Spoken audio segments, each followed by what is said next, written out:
దేవునికి స్తోత్రం. హల్లెలూయా, హల్లెలూయా. దేవునికి స్తోత్రము. మరి దేవుని వాక్యాన్ని మనం చూస్తున్నాం ప్రియులారా. మరి ఈ దినము కూడా వాక్యము మరి వీడియో ద్వారా మీ అందరికీ చూపించాలని అని వినిపించాలని ఆశపడుచు మరి ఈ కార్యాన్ని నడిపిస్తారు. దేవునికి స్తోత్రం. హల్లెలూయా, హల్లెలూయా. దేవుని వాక్యం నుంచి ఒక సంఘటన మనం చూసుకుందాం ప్రియులారా. గలతీయులకు రాసిన పత్రికలో ఒక మాట ఉంది. గలతీయులకు రాసిన పత్రికలో పౌలు భక్తులు రాసిన ఈ మాటలు మనం ఒకసారి చూద్దాం. 6వ అధ్యాయము, గలతీ పత్రిక 6వ అధ్యాయము 6వ వచనం నుంచి మనం చదివినట్లయితే కొన్ని విషయాలు మనం ఇక్కడ చూస్తాము. వాక్య ఉపదేశము పొందువారు ఉపదేశించు వారికి మంచి పదార్థములన్నిటిలోనూ భాగమీయవలెను. మోసపోకుడి, దేవుడు ఎక్కిరింపబడడు. మనుషులు ఏమి ఇత్తునో ఆ పట్టునే కోయను. ఏలయనగా తన శరీరమిచ్చలను బట్టి ఇత్తువాడు తన శరీరము నుండి క్షయమకు పంటను కోయను. ఆత్మను బట్టి ఇత్తువాడు ఆత్మ నుండి నిత్యజీవమను పంటను కోయను. మనము మేలు చేయుట యందు విసుకక ఎందుము. మనము అలయక మేలు చేసితిమే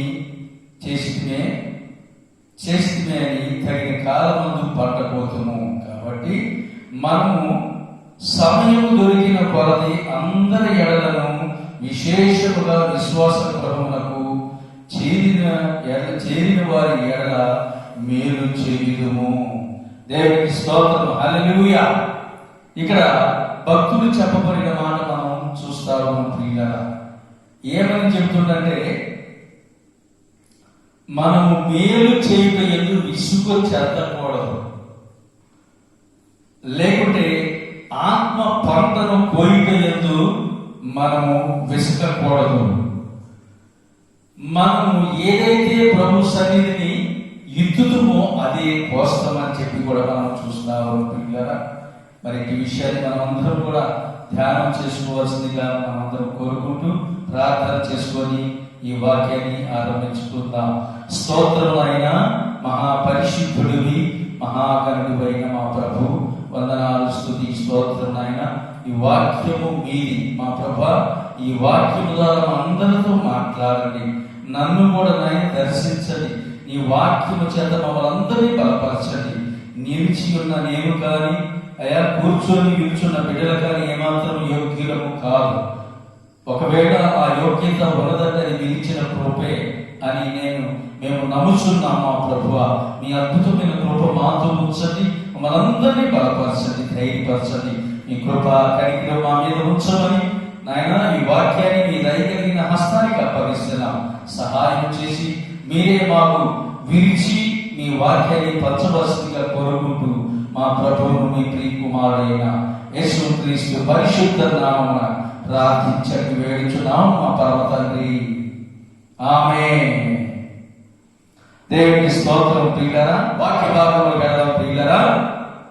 వాక్యోపదేశము అనగా వాక్య ఉపదేశం పొందువాడు ఉపదేశించు వారికి మంచి పదార్థములన్నిటిలో భాగమీయవలెను. అయితే ఇక్కడ భాగమీయవలెను అనే మాట కాడ అక్కడ 1 అని వేస్తున్నది. ఫుట్నోట్లో కింద చూస్తే లేక వాక్య ఉపదేశం పొందువారు సమస్త సద్విషయములో బోధించు వారితో పాలివారై ఉండవలెను. మీరు గమనించి చూడండి. సద్విషయములలో బోధించు వారితో కూడా పాలివారై ఉండాలి. ఎంత గొప్ప అద్భుతమైన సంఘటన ప్రియులారా. దేవునికి స్తోత్రము. అందుకే మనం చూస్తే వాక్య ఉపదేశము పొందువాడు ఉపదేశించు వారికి మంచి పదార్థములన్నిటిలో భాగం ఇవ్వవలెను. ఆ భాగం ఏం భాగం అంటే దశమ భాగం అని చెప్పుకోవచ్చు, లేకుంటే ఇంకా కృతజ్ఞత అర్పణ అని చెప్పుకోవచ్చు. ఇంకా ఎన్నో రకాలైన భాగములు మనం దేవుని సన్నిధికి తీసుకొస్తూ ఉన్నాం. ఆ దినాల్లో మరి ప్రభు యొక్క సైన్యముగా ఉన్న ఇశ్రాయేలు అందరూ కూడా ఆ విధంగా చేశారని చెప్పి మనం చూస్తాము. వారు మేలు పొందారు, అలాగే వారు ఎంతో అద్భుతమైన ఆశీర్వాదాలు పొందారు. ఉపదేశించు వారికి మంచి పదార్థాలన్నిటిలో అనగా ఉపదేశించే వారు సంతృప్తిగా ఉండాలి, సంతోషంగా ఉండాలి. అయితే సంతోషంగా ఉండాలంటే మీరు ఇచ్చే దాన్ని బట్టి కాకుండా ప్రత్యేకించి సద్విషయములలో మీరు పాలివారయంగా బోధించేవారికి పాలివారై ఉండాలని చెప్పిన మాట మనము చూస్తాము. ప్రియులారా, మత్తయి సువార్త మరి చూసినట్టు 10:10 ఒక మాట ఉంది. మత్తయి సువార్త 10వ వచనంలో ఉన్న మాట ఒకసారి చదువుకుందాం. చూడండి, మత్తయి సువార్త 10వ వచనం చూస్తే ఏం రాయబడింది? పనివాడు తన ఆహారమునకు పాత్రుడు కాడా, మరియు మీరు ఎక్కి ఏ పట్టణంలోనైనను గ్రామంలోనైనను ప్రవేశించినప్పుడు అందులో ఎవడు యోగ్యుడు విచారణ చేసి అక్కడి నుండి వెలుగు వరకు అతని ఇంటనే బస చేయుడి. ఆ ఇంటిలో ప్రవేశించుచు ఇంటి వారికి శుభములు చెప్పుడి. ఆ ఇల్లు యోగ్యమైనదైతే మీ సమాధానము దాని మీదికి వచ్చును. అది అయోగ్యమైనదైతే నీ సమాధానం మీకు తిరిగి వచ్చును. ఎవడైనా మిమ్మల్ని చేర్చుకొనక మీ మాటలు వెనక ఇండిన ఎడల మీరు ఆ ఇంటినైనను ఆ పట్టణమైనను విడిచిపోయినప్పుడు మీ పాదధూళి దులిపివేయుడి. విమర్శ దినమందు ఆ పట్టణము గతి కంటే స్వరము వల్ల ప్రదేశము గతి వారదని నిశ్చయంలో మీతో చెప్పుచున్నాం. ఎంత అద్భుతమైన తీర్పు తీస్తుండో ప్రియులారా. ఆ దినాల్లో మనం చూసినట్టే మోషే, అహరోను, మరి మిరియాము, ఈ విషయంలో మనం చూస్తా ఉన్నాం. సంఖ్యాకాలంలో వారి విషయం చూస్తాం. మిరియాముకి అహరోనికి తమ్ముడు, మిరియాముకి అన్న మోషే. ఆ మోషే మీద గొరిగినప్పుడు ఏం జరిగిందో మనకందరికీ బాగా తెలుసు కదా. కనుక ఆ విషయంలో మనం చాలా జాగ్రత్తగా ఉండాలి. ఎందుకంటే మన ఇల్లు యోగ్యమైనది ఉండాలి. సేవకులను చేర్చుకునేదిగా, లేకుంటే ప్రభు బిడ్డలను చేర్చుకునేదిగా, ప్రభు బిడ్డలకి సమాధానం కలిగేదిగా, లేకుంటే మేలు చేసేదిగా మన గృహం ఉండాలి. కానీ కీడు చేసేదిగా ఉండకూడదు. లేకుంటే దాని మీదకి ఏమొస్తుందంటే కీడు కదా. మనం చూసాము, వారు చూస్తుండగానే ఇతనికి మిరియాము వస్త్రం మీద కుష్టు కలిగాను అని మనం చూస్తాము. అందుకే మన ఇల్లు యోగ్యమైనది ఉండాలి. ప్రభు యొక్క సేవకులు లేకపోతే ప్రభు బిడ్డలకి ఆశ్రయంగా ఉండే ఇల్లుగా మన ఇల్లు ఉండాలి. కానీ వ్యతిరేకించే ఇల్లుగా ఉండకూడదని చెప్పి మనం చూస్తాము. అందుకే గలతీ పత్రికలో చెప్పబడిన మాట మనం చూసినప్పుడు కదా, ఉపదేశించు వారికి అన్ని విషయాలు అంటే ఏయో తిని తాగే విషయాల్లో కాకుండా పిల్లరా, సహకరించే విషయంలో, సహకారం అందించే విషయంలో, స్వార్థ సేవా పని విషయంలో ఆ ఇల్లు యోగ్యమైనది ఉండాలని చెప్పి దేవుడు కోరుకుంటాడు. అందుకే వాక్య ఉపదేశం పొందువాడు ఉపదేశించు వారికి మంచి పదార్థాలన్నిటిలో భాగం ఇవ్వలేను. మంచి పదార్థాలని చెప్పబడిన కాలం మనం చూస్తే భాగం ఇవ్వాలని చెప్పేసి వాక్య ఉపదేశం పొందువాడు సమస్త సద్విషయంలో గురించు వారికి పాలివారై ఉండవలెను. ఎంత అద్భుతమైన అంటే మన ఇల్లు, మన కుటుంబం, మనము ఏమై ఉండాలి? బోధించే వారికి బోధ ఇలుచున్న వారు పాలివారై ఉండాలి. అంటే ఆ ఇల్లు యోగ్యమైన ఇల్లుగా ఉండాలని చెప్పి మనం చూస్తాము. అందుకే ఇక్కడ ఇంకో మాట ఏంటంటే 7వ వచనం, మోసపోకుడి, దేవుడు ఎక్కిరింపబడు, మనుషులు ఏమి విత్తునో ఆ పంటనే కోయును. మనుషులు ఏమి విత్తునో, ఏమండి, మనం మామిడి మామిడి విత్తనం పెడతాం, మామిడి చెట్టు వస్తుందా, నిమ్మ చెట్టు వస్తుందా కదా? మనం మామిడి విత్తనం పెట్టిన కనుక మామిడి చెట్టే వస్తుంది, లేకుంటే నిమ్మ విత్తనం పెట్టిన కనుక నిమ్మ చెట్టే వస్తుంది, వేప చెట్టు రాదండి కదా. అందుకు ఇక్కడ అంటే కదా భక్తులు ఏమంటే మనుషుడు ఏమి విత్తునో ఆ పంటనే కోయును. బాబా ఎంత గొప్ప అద్భుతమైన సంఘటన అవుతుందా.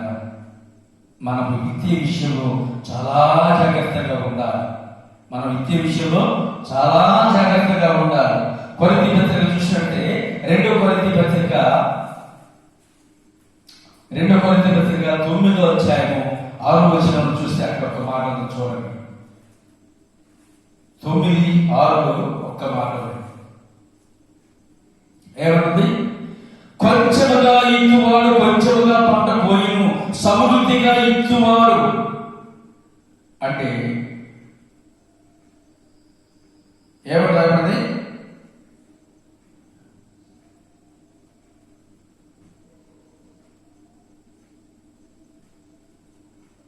మూల భాషలో దీవెనలతో ఆయన ఏమన్నది?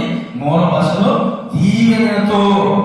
అందుకే కొంచెంగా ఇచ్చువాడు కొంచెం పంటని కోయును, సమృద్ధిగా ఇచ్చువాడు సమృద్ధిగా పంటను కోయును అని ఈ విషయమై చెప్పవచ్చును. సొనగకయు బలవంతులుగా కాకయు ప్రతి వారు తన హృదయంలో నిశ్చయించుకొనిన ప్రకారము ఇయ్యవలెను. దేవుడు ఉత్సాహంగా ఇచ్చేవారిని ప్రేమించును, మరియు అన్నిటి యందు ఎల్లప్పుడూ మీలో మీరు సమృద్ధి గలవారై ఉత్తమమైన ప్రతి కార్యము చేయుటకు దేవుడు మీ ఎడల సమస్త విధములైన కృపను విస్తరింపజేయగలడు. ఎంత అద్భుతమైందో ప్రియులారా కదా. సమస్త విషయంలో సమస్త విధములైన కృపను విస్తరింప చేయగలడు. ఆయన కృప మన మీద కుమ్మరించబడుతుంది. అంటే ఇలాంటి మరి ఈ కరోనా సమయంలో ఎంతో మంది ఇప్పటికీ మనం చూస్తా ఉన్నాం. ఈ దినం కూడా చూసినా నేను ఎంతో మంది పేగపేట రోడ్లు, పార్కుల్లో లేకుంటే ఫుట్పాత్ మీద పడుకొని ఉన్నారు, అన్నం లేక చాలా మంది కదా. చాలా సంఘాలు చాలా మంది ఏం చేస్తున్నారంటే వాళ్ళ ఆకలి తీరుస్తున్నారు. కరోనా వస్తుందని భయం తెలిసినా కానీ వాళ్ళు ఏం చేస్తారంటే వారి ఆకలి తీరుస్తూ ఉన్నారు. అందుకే ఇక్కడ మనం చూస్తే దేవుడు మీ ఎడల సమస్త విధములైన కృపను విస్తరింప చేయగలడు. ఇది విషయమై అతను వెదజల్లి దరిద్రులకు ఇచ్చాను, అతని నీతి నిరంతరం నిలుచును అని వ్రాయబడి ఉన్నది. విత్తువారికి విత్తనమును తిరుటకు ఆహారము దయచేయు దేవుడు మీకు విత్తనమును దయచేసి విస్తరింప చేసి మీరు ప్రతి విషయంలో పూర్ణ ధైర్య భాగ్యము కావాలన్నట్లు మీ నీతి ఫలమును వృద్ధి పొందించును. దేవుడికి స్తోత్రం, హల్లెలూయా. మన నీతి ఫలమును వృద్ధి పొందాలి అంటే మనం ఇలా సహాయం చేసేవారుగా, సమృద్ధిగా ఇచ్చేవారుగా. అనగా మన పట్టణంలో చూస్తే చాలా మంది ఇప్పటికీ ఇంకా మనం చూస్తే చాలా మంది వలస కూలీలు, చాలా సంఘాలు వాళ్ళ శక్తి కొలది పని చేస్తూ వచ్చారని చెప్పి మనము చూస్తా ఉన్నాం. పిల్లలు మనము కూడా మీరు ప్రతి విషయంలో పూర్ణ ధైర్యము భాగ్యము కలవాలన్నట్లు మీ నీతి ఫలములను వృద్ధి పొందించును. మన నీతి ఫలాలు వృద్ధి పొందాలి అంటే మనము అలాంటి వారిని దానికి చేర్చుకునే వారుగా, వారికి ఆకలి తీర్చే వారిగా మనం ఉండాలి. అప్పుడు దేవుడు అద్భుతమైన కృప మన మీద చూపని చెప్పి మనము చూస్తా ఉంటాం. అందుకే గలతీ పత్రికలో చెప్పబడిన మాట మనం చూస్తే ఏమంటారు? మోసపోకుడు దేవుడు ఎక్కిరింపబడు, మనుషులు ఏమి ఇచ్చునో ఆ పంటనే కోయను. ఎలాగనగా శరీరీచ్ఛను బట్టి ఇచ్చువాడు శరీరం నుండి క్షయమగు పంటను కోయును, ఆత్మను బట్టి ఇచ్చువారు ఆత్మ నుండి నిత్య జీవం పంట కోయును. మనము నిత్య జీవమును పంటను కోసేవాడిగా ఉండాలని చెప్పి దేవుని యొక్క కోరిక ప్రియులారా.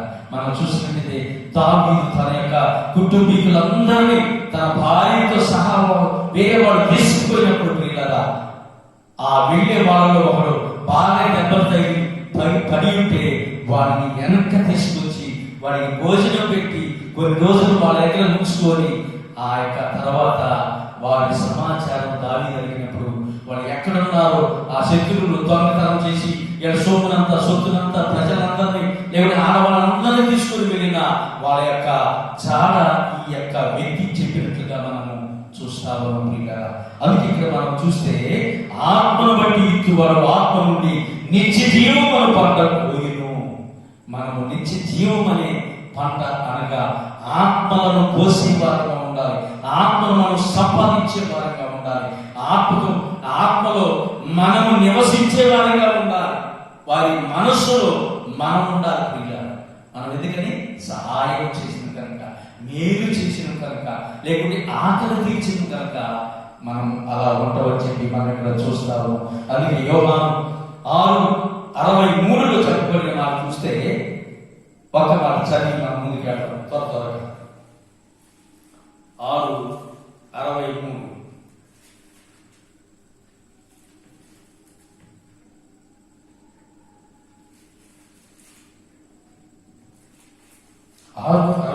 చెప్పబడిన మాట మనం చూస్తే ఆత్మయే జీవింపజేయుచున్నది, శరీరం కేవలం నిష్ప్రయోజనము.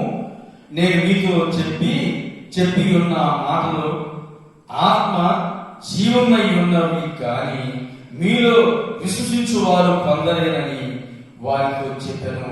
విశ్వసించు వారెవరో, తను అప్పగింపు వారెవరో మొదటి నుండి యేసు తెలుసుకొనెను. ఏంటంట? ఆత్మయే జీవింపజేయుచున్నది, శరీరము కేవలం నిష్ప్రయోజనము.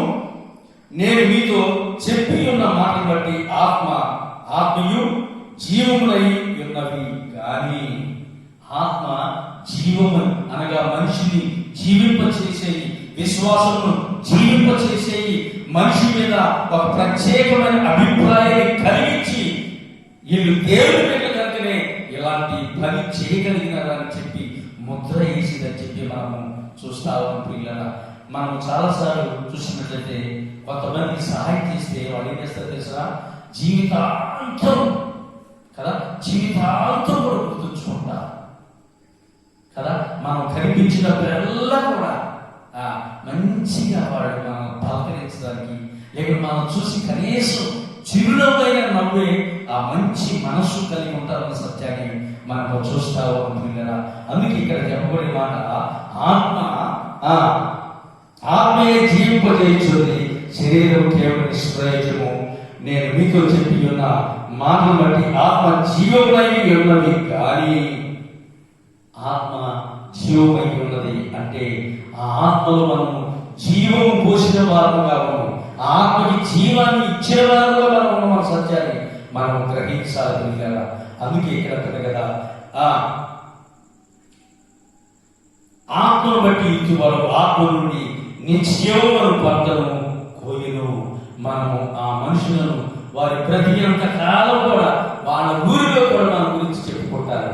అబ్బా ఫలాని వ్యక్తి ఎవరో కానీ ఫలాని కాడ నుంచి వచ్చి మాకు ఇలా చేసేది, ఆ దినంలో అన్నం లేక అలమటిస్తున్న సమయంలో మాకు అన్నం ఇచ్చిన అద్భుతమైన వ్యక్తి అని చెప్పి, ఇవన్నీ కూడా బాగా కోట్లు ఉన్న వాళ్ళు చేయగలరని చెప్పి అనుకుంటున్నారా? నో, వాళ్ళు చేయలేరు. ఎందుకంటే వాళ్ళు చేయడానికి టైం ఉండదు. వాళ్ళు ఇలాంటి మనుషులను ఆలోచన చేసి వాళ్ళకి ఏదో సహాయం చేయాలన్న ఆ సమయం కానీ ఆ మనసు కానీ వాళ్ళకు ఉండదు. ఎందుకంటే వాళ్ళు టెన్షన్లో ఉంటారు, వాళ్ళకి సమయం ఉండదు. వారు దేవుని ఎరగని వారు, ఆత్మ సంబంధమైన రుచి వారిలో లేదు కనుకనే అందుకే వాళ్ళు చేయలేదని చెప్పి నేను మనస్ఫూర్తిగా చెబుతున్నాను ప్రియులారా. అయితే ఇంకొకటి ఏమన్నది 9 వచనం కదా, మనం మేలు చేయటం విసుగలిందుము, మనము అలయకి మేలు చేసి తగిన కాలంతో పంపిపోతుము. ఏంటంట? మనము అలయకే మేలు చేసి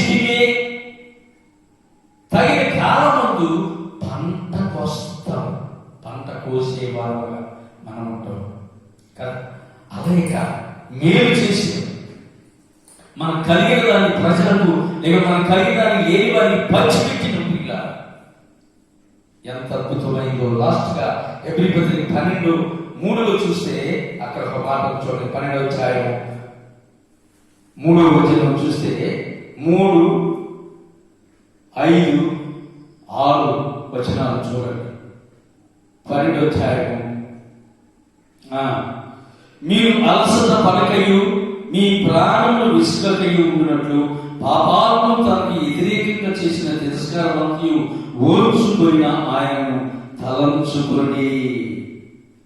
ఇంకా 5వ వచనం, 5, 6 కలిసి చూడండి. నా కుమారుడ, ప్రభు చేయి శిక్షను తృణీకరించడము, ఆయనను గద్దించినప్పుడు విసుకము, ప్రభు తాను ప్రేమించిన వారిని శిక్షించి తాను స్వీకరించు ప్రతి కుమారుని దండించును అని కుమారుడితో సంపాదించినట్లు మీతో సంభాషించుతున్న ఆయన హెచ్చరికలను మరిచితిరి. హెచ్చరికలను మరిచితే ఆయన యొక్క ఆజ్ఞలను మరిచితిరి కదా. ఆయన ఆజ్ఞలను మరిచితిరి. అందుకే మనము అనేక మేలు చేసితేనే అని తగిన కాలమందు పంట కోసే వారుగా ఉంటామని చెప్పి మనము చూస్తాము కదా. మనము మేలు చేసే వారుగా ఉండాలి. ఆయన పాపాత్మను వ్యతిరేకి చేసిన తిరస్కారానికి ఓర్చుకొనిన ఆయనను మీరు తలంచుకోండి. మనకి శోధన కానీ, బాధ కానీ, వేదన కానీ కలిగినప్పుడు మనం ఓర్చుకునే వారుగా ఉండాలి, నేర్చుకునే వారుగా ఉండాలి. ఓర్పు కలిగిన వారుగా ఉండి ఓర్చుకున్నప్పుడు నేర్పుగా దాన్ని మనం గెలవగలమ సత్యాన్ని మనం గ్రహించాలి. అందుకే ప్రభు ఓర్చుకొని, నేర్చుకొని, ఓర్పు కలిగి ఆయన శిలువ యాగాన్ని గెలిచినట్టుగా మనం చూస్తాము. మనం కూడా గెలిచే వారుగా ఉండాలి. శోధన కలిగినప్పుడు, బాధ కలిగినప్పుడు, వేదన కలిగినప్పుడు ఓడిపోయే వారుగా ఉండడానికి ప్రభు మనం తెలవలేదు ప్రియుల. ఆయన మనల్ని గెలవటానికి గెలిచాడు. మనం నేర్చుకొని ఓర్పుతో దాన్ని గెలిచే వారంగా ఉండడం కోసమే ఆయన మనల్ని పిలిచిందే కానీ ఎలా ఉండటానికి మనల్ని తెలవలేదు ప్రియుల. అందుకే ఎబ్రీ పత్రికలో మనం చూసినట్లయితే ఆ లాస్ట్ 10 వచనం, కాబట్టి మనకు సమయం దొరికిన వాళ్ళది అందరి ఎడలను విశేషంగా విశ్వాస గృహమునకు చేరిన వారి ఎడలను మేలు చేయము. విశ్వాస గృహమునకు చేరిన వారి ఎడల, క్రైస్తవులుగా క్రీస్తు రక్తంలో కడగబడిన వారి ఎడల మనం మేలు చేసేవారిగా ఉండాలని చెప్పి ఇక్కడ మనం చూస్తాము కదా. కనీసం ఎలా ఉన్నారు కదా, కనీసం ఎలా ఉన్నారు పాస్టర్ గారు అడిగారా కదా. చాలా మంది అడగటానికి కదా, ఎలా ఉన్నావు పక్కన సహోదరి, నీ ఎలా ఉన్నావు, నీ కుటుంబం ఎలా కలుస్తుంది, మీరు ఏం పని పెట్టలేదు కదా, మీరు ఏంటి, ఎలా తింటున్నారు, ఏం తింటున్నారు, ఎలా జరుగుతుంది పరిస్థితి అని ఎప్పుడన్నా అడిగారా, పలకరించారా? ఓ ఎంత ఆశ్చర్యమైన సంఘటన పిల్లల. ఇప్పుడు వరకు చేయలేదు కదా, ఇప్పుడు వరకు చేయలేకపోయింది. మనము మన పిల్లలు మన భర్త, మళ్ళీ మనము మన పిల్లలు మన భర్త, లేకుంటే మనము మన కుటుంబం మన భర్త, లేకుంటే మన భార్య మన పిల్లలు మన కుటుంబం. ఇంతే. మనం పని చేసుకున్నామా, మనం సంపాదించుకున్నామా, మనం తిన్నామా, మన బిడ్డలు తిన్నారా, మనకి మంచి జరిగిందా, మనకి బాగా సమృద్ధిగా ఉన్నదా, మనం ఉంచుకున్న తర్వాత ఎవరికన్నా మనం సమృద్ధి కలిగిన తర్వాత దేవుడు నీకు సమృద్ధినిచ్చింది.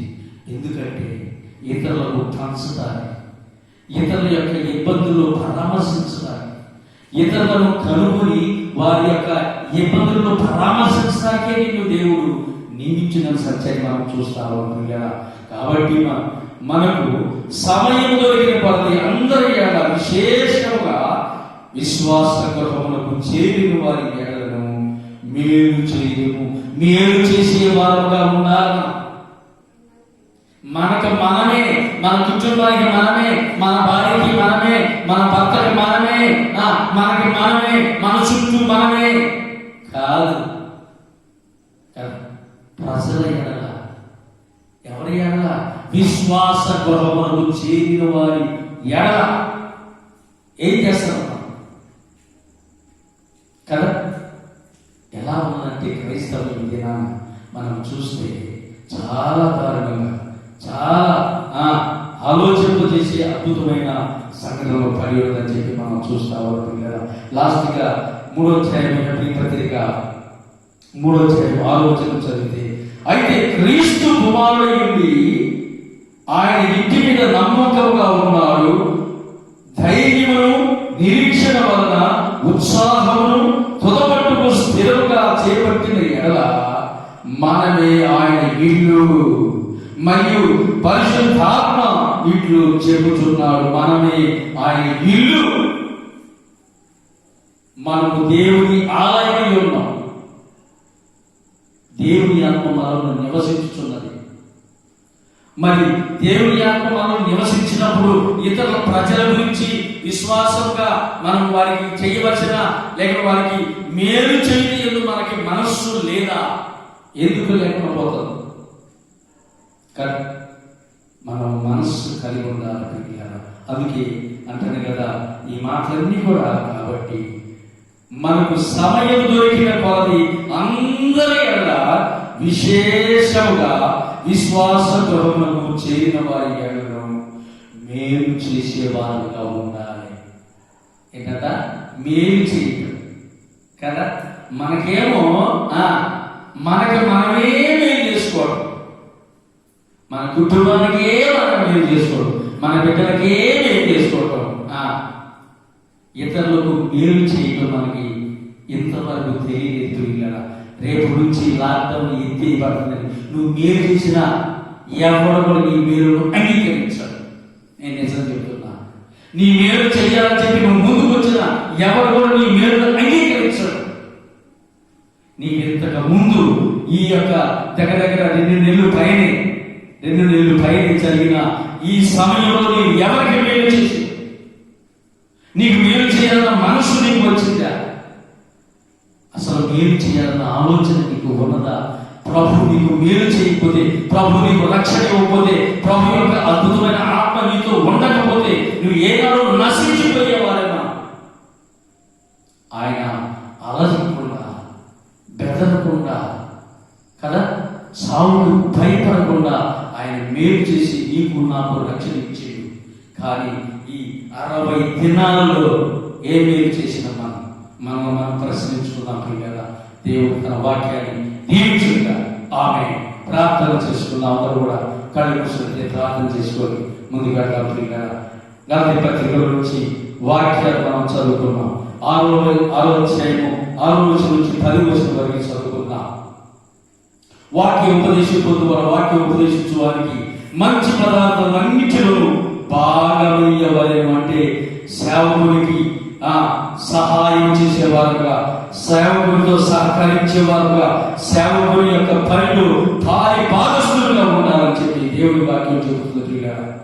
మోసపోయి దేవుడు ఎక్కించబడు, మనుషులు ఏమి ఇత్తునో దాన్ని ఆ పట్టనే కోరిను. మనము ఏమి ఇత్తుచున్నాము కదా, ఈ 60 రోజుల పైనే ఏమి ఇచ్చినమో, ఏ సహాయం చేసినమో, ఏమి ఇచ్చినో ప్రజల ఎడల లేక మనమే ఇచ్చుకున్నాము కదా, అదే వాస్తవం అని చెప్పి చెబుతాడు. 7వ వచనంలో 8వ వచనంలో ఏలయనగా శరీరము వచ్చిన బట్టి ఇద్దువాడు తన శరీరమును క్షయమును పంటను పోయిను, ఆత్మను బట్టి ఇద్దువాడు ఆత్మ నుండి నిత్య జీవమును పంటను పోయేను. అనగా ఈ లాక్డౌన్, ఈ 60 దినాలు పైన జరిగిన ఈ 60 దినాలలో ఎవరైనా ఏ ఆత్మని నువ్వు సంపాదించగలిగినవా, ఎవరికైనా నువ్వు సహాయం చేసి ప్రత్యేకించి ప్రభు యొక్క మనసు నీలో ఉంది కనుక నీవు అనేకమైన అనేకమంది సహాయం చేసి వారి యొక్క మనసును నీ యొక్క మనసుతో గెలవగలిగినవా?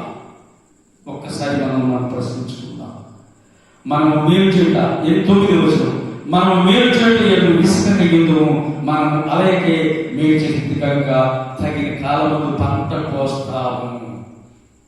అనగా తగిన కాలముందు మనం పంట కోస్తాం. ప్రియులారా. మనం ఏమి చేసినమో, ఏ మేలు చేసినమో, ఏ సహాయం చేసినమో, ఏ మాట సహాయం కానీ ప్రార్థన సహాయం కానీ చేసినమో దానిని బట్టి మనకి ప్రభు మనకి ఫలం ఇస్తుందని చెప్పి మనము చూస్తా ఉన్నాం ప్రియులారా. కాబట్టి లాస్ట్ 10 వచనం చెప్తున్న మాట, కాబట్టి మనకు సమయం దొరికిన కొలది అందరి ఎడల, సమయం దొరికిన కొలది అందరి ఎడల, విశేషంగా విశ్వాస గృహములకు చేరిన వారి ఎడల మేలు చేసేవారుగా ఉండాలి. ఎవరి ఎడల? విశ్వాస గృహములకు చేరిన వారి ఎడల. అంటే ప్రభు యొక్క అద్భుతమైన రక్షణ పొందిన వారు కనీసం వారి ఎడల మనం మేలు చేసి, శభాష్, వీళ్ళు దేవుని కుమారులు, దేవుని కుమార్తెలను పిలిపించుకోగలిగిన అద్భుతమైన కృప మనకు దొరుకుతుంది. కనుక ఈ విషయం మనమందరం కూడా దేవుడి సన్నిధిలో ముందుకు నడిచే వారంగా ఉందాం. మనం ప్రశ్నించుకొని ఈ 60 దినాలు మనం ఏం చేసినామో, ఎలా చేసినామో, ఎలా ఈ 60 దినాల దగ్గర గడిచిపోయినో అది నీకు తెలుసు, మాకు తెలుసు, నాకు తెలుసు. కనుక మనం అందరం కూడా దేవుడి సన్నిధిలో ఉన్నాం. కనుక మనం పరీక్షించుకుందాం. దేవుడి మనం దీవించగాక. ప్రార్థన ఆశీర్వాదం మనం గురించుకున్నాం. స్తోత్రమైన మహాపరిశుద్ధుడివి, మహాగరుడువైన మా ప్రభువు వందనాలు, స్తుతి స్తోత్రమైన ఈ నాయన మా ప్రభా, ఈ మధ్యాహ్న సమయంలో మరొకసారి మీ సన్నిధిలో ఉంటుండడానికి కృపను సహాయం చేయండి. నన్ను నీ దయగలిగిన హస్తానికి అప్పగిస్తున్నాను నాయన. నాకు మా అందరికీ ఈ వాక్యం ఇచ్చినందుకు మీ కృతజ్ఞత నాయన. నన్ను కూడా నేను పరీక్షించుకోగలిగిన మనసును, ఆత్మను నాయన నాకు దయచేయి. యేసు నామములో దయచేయి. నీ కృప, కనికరం, భద్రత నాయన సంఘమంతటి మీద మెండుగా ఉంచండి ప్రభా. మా సంఘంలో ప్రతి బిడ్డని, ప్రతి కుటుంబాన్ని యేసు నామములో మీరు దీవించి ఆశ్రయించి బలపరిచారు. ప్రతి విధమైన కరోనా వ్యాధి నుంచి రక్షించినందుకు నీ కృతజ్ఞత నాయన. మేమందరం ఆయన నీ ఎడల అయ్యా మంచి మనసుతో ప్రార్థనాత్మతో ముందుకు సాగలిగిన కృపను మాకు దయచేయమని నాయన మా ప్రభు మరి సంఘంలో ప్రతి కుటుంబాన్ని అయ్యా మీరు దీవించి ఆశీర్వదించి నాయన మంచి ఆరోగ్యం ఇచ్చి ముందుకు నడిపించమని నాయన ఈ దిన దీవెనలు ఆశీర్వాదంలో నాయన సంఘం మీద, సంఘస్థులందరి మీద, యవన బిడ్డల మీద కూడా మెండుగా అనుగ్రహించి, మరి ముఖ్యంగా పసిబిడ్డల మీద కూడా మెండుగా అనుగ్రహించి మీరు మహిమ పొందమని మా ప్రభువు మీ ప్రియ కుమారుడైన యేసుక్రీస్తు పరిశుద్ధ నామమున ప్రార్థించండి వేడుచున్నాము మా పరమ తండ్రి. ఆమేన్. ఇప్పుడు మన తండ్రి అయిన దేవుని ప్రేమ, కుమారుడైన యేసుక్రీస్తు కృప, పరిశుద్ధాత్మ దేవుని అన్యోన్య సహవాసం, సహాయము, ఆదరణ ఇప్పుడు ఎల్లప్పుడూ ప్రభు దగ్గర పడేంత వరకు ప్రభుతో కూడా మనందరినీ బలపరిచి ముందుకు నడిపించును గాక. ఆమేన్. యేసు రక్తమే జయం, ప్రవేశ రక్తమే జయం, ప్రవేశ నామం సంపూర్ణ జయం కలుగును గాక. ఆమేన్, ఆమేన్, ఆమేన్. Praise the Lord. దేవునికి వందనాలు. ప్రభు మిమ్మల్ని అందరూ దీవించును గాక.